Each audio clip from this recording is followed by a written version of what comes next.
Opening in theaters this week from Sony Pictures is the latest entry in the extended Spider-Man universe, Morbius, and here's my review. After the box office success of Venom, it makes sense that another of the web-slinger's foes would get their own movie, and exploring how a doctor becomes a vampire has potential to work. Unfortunately, Morbius largely relies on difficult-to-watch action and has very little of its main concept. It has none of the fun audiences have come to expect from a superhero comic book movie, nor does it even work as a horror film. It's just largely a dull affair. The main problem with Morbius comes largely from the central characters. None of them are particularly fleshed out or interesting, including Jared Leto as Dr. Michael Morbius. There's nothing charming about him, and there's little characterization beyond telling us that he's smart.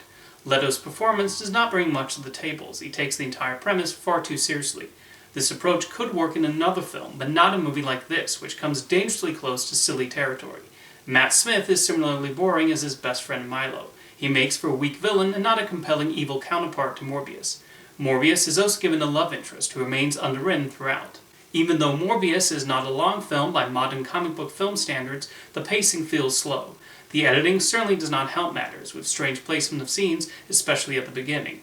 There's little life in the direction, resulting in one of the most boring movies to come out of the modern superhero movie era.